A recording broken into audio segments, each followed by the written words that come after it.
Hey, what's going on guys, it's Bagas here, and as you probably know, I've been doing dinosaur documentary reviews since April of last year. And as you probably also know, more recently I've been giving them scores and putting them on a tier list. Now, as with most tier lists, this indicates the ranking of a certain documentary. However, there is one category in my ranking system that somewhat skewed a documentary's placement. That is the my opinion category. This got me thinking. What if I were to remove that category? Well, that's the topic for today's video.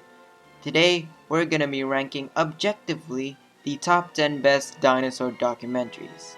Now, just like my favorites list, I'm only going to be taking into account the documentaries that I've reviewed. And secondly, even though this is an objective ranking, and I don't know if it's gonna be titled as the objective, but it's gonna be objective, but yeah, this will also kind of be affected by my subjective opinions and what I like in a documentary. So it's not technically 100% objective, but like when you really think about it, what is 100% objective when it comes to this type of stuff? But anyways, just so you know, for this list, I try to be as objective as possible. Coming in at the number 10 spot is Chased by Dinosaurs. This series is almost single-handedly carried by Nigel Marven's performance. He is just so much fun to watch, and he brings a good balance between acting fun in the more lighthearted scenes and acting serious when the scenes call for it. The overall lighthearted tone also just makes it really easy to watch, and it helps to attract mainstream audiences as to kind of bridge the gap into this genre of documentaries or just films in general. While on a technical level it may not be as good as something like By Dinosaurs, which spoilers did not make it onto the list, the sheer ease of watching and entertainment value carried it to the number 10 entry. The most modern dinosaur documentary in this list makes it into the number 9 spot. March of the Dinosaurs excels in the story department. It manages to create a simple story of a young Edmontosaurus learning to survive on its own and turn it into an adventure filled with emotion, tension, and excitement. It also succeeds in the visual department as well. The dinosaur models are fantastic and are very detailed. The animations are also really smooth, and they just generally look a lot more realistic. It definitely looks like a modern dinosaur documentary, from a visual standpoint. The only thing holding it back from taking a higher spot on the list is the fact that it doesn't have a strong science element to it. And being a documentary, it should be teaching the audience something about its subject matter. However, if that is the opportunity cost for a good story, then it definitely was the right decision, as this is one of the best dinosaur stories out there. It's the mother of the pack. For one story-focused documentary to another, we have Dinosaur Planet. Much like the previous entry, Dinosaur Planet puts a lot of emphasis in the storytelling department. The 4-episode focuses on a variety of stories with many different themes and symbolisms. It also surprisingly teaches the audience a lot of life lessons in a subtle way. Also, pretty much like every entry on this list, the visuals are pretty good. However, this may be the lowest ranking when it comes to the visuals, because in some scenes, the interactions with the environment particularly can be a bit off. One leg up it does have on March of the Dinosaurs is that this one has specific parts fully dedicated to the science, meaning that as a source of education, it is superior, therefore landing in one spot above the previous entry, March of the Dinosaurs, in the number 8 spot. The sequel to Walking with Dinosaurs makes it to number 7. It basically improves on every aspect that made Walking with Dinosaurs great. It has a very good narrative telling that is also different from a lot of documentaries out there. The episodes tend to have a slower pace but have deeper themes and symbolisms within them that also resonate with you more. On a technical level, it is also really good, and like the other entries in the Walking With series, it does have that charm of using animatronics in the documentary that gives that extra bit of realism within it. However, I will say next of kin is definitely the outlier, as the Australopithecus still don't look the best. But like the rest of the episode, story-wise, it's pretty good. And overall, I mean visuals-wise, it's definitely an improvement on its predecessor. The creatures look better, the animation is smoother, and like I said, it is basically an improvement on an already great documentary on pretty much every level. Perhaps an older Tylosaur suddenly appeared. Sea Monsters: A Prehistoric Adventure manages to elevate what is on paper a very simple story into a beautiful and poetic telling of the cycle of life. It's also probably the best 3D dinosaur documentary out there, as it shows off the 3D while being conservative, which makes them more memorable rather than jarring, which is also helped by the quality of the 3D graphics themselves. The other visual aspects are also really good. The movement of the animals are smooth and the CGI is also solid. The tone and the atmosphere is also very different from a lot of documentaries, which makes it more distinct and gives the film more character. They also managed to include the retellings of the discoveries of these creatures, which provides that science element to the film. So really, it checks all the boxes for a good dinosaur documentary. This is Dino of the Flintstones.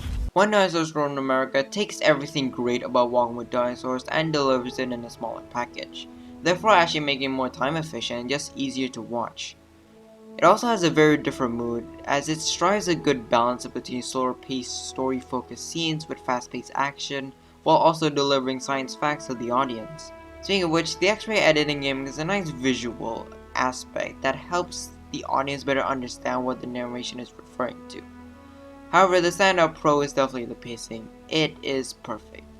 It always makes you feel like you're moving forward without feeling too fast, and that aspect is another thing that makes the film just really easy to watch.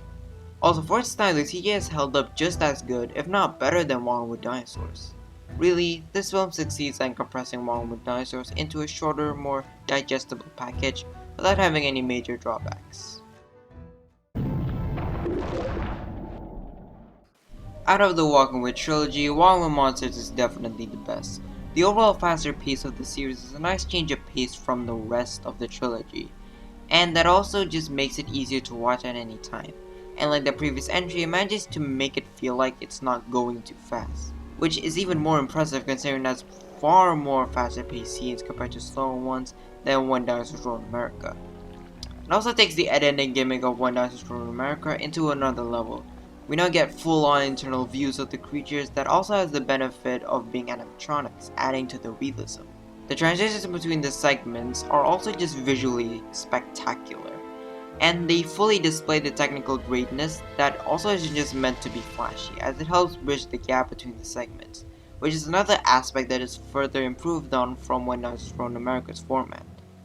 While it doesn't have as much storytelling greatness as One with Beasts, the stories shown are still great, and the progression on every other front does offset that one minor regression. Prehistoric Park basically takes everything that made Chased by Dinosaurs great into a longer duration. Nigel once again carries the series and also elevates it.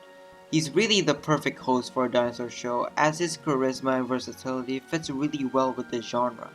And in fact, we actually get to see more of his versatility as a performer, as there are many more scenes that have different tones and emotions within them, and he acts very convincingly. The stories are also vastly improved from Chased by Dinosaurs and can have a lot more emotion in some of the scenes, and some of them tackle very serious topics that you wouldn't really expect from this format of documentary.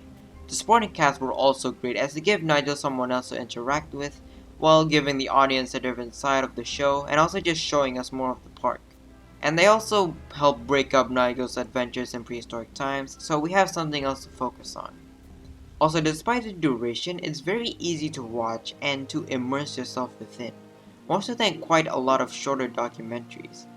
At the end of the day, this entry is probably the one you could argue is the most skewed by my personal bias, but Prehistoric Park is still a great show on its own that has entertainment value and also having the storytelling capabilities and technical greatness that made the Wongwood series so great in the first place. A Prehistoric Park took what Chased by Dinosaurs did into a longer duration. Chased by Sea Monsters took the format and improved it on every level. Just from a technical point of view, the CGI is the best in the Wongwood series, and on the other hand, the practical effects are equally as good. So even if only from the visuals, Chased by Sea Monsters is one of the best. The actual premise itself is an automatic free pass for making a story, as with each segment there's an increase in the stakes and tension, which is how every story is written with escalating conflict. While this entry is noticeably more serious, it manages to not take itself too seriously, which is of course helped by Nigel's performance, which I honestly don't think I even need to sing his praises anymore because everything that I've already said about him has been said previously.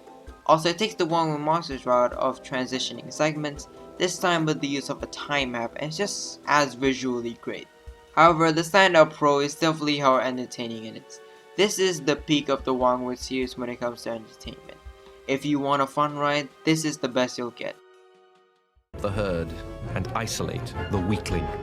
Now, while Chased by Sea Monsters takes the crown on the entertainment scale, Ballad of Big takes the crown on the quality scale.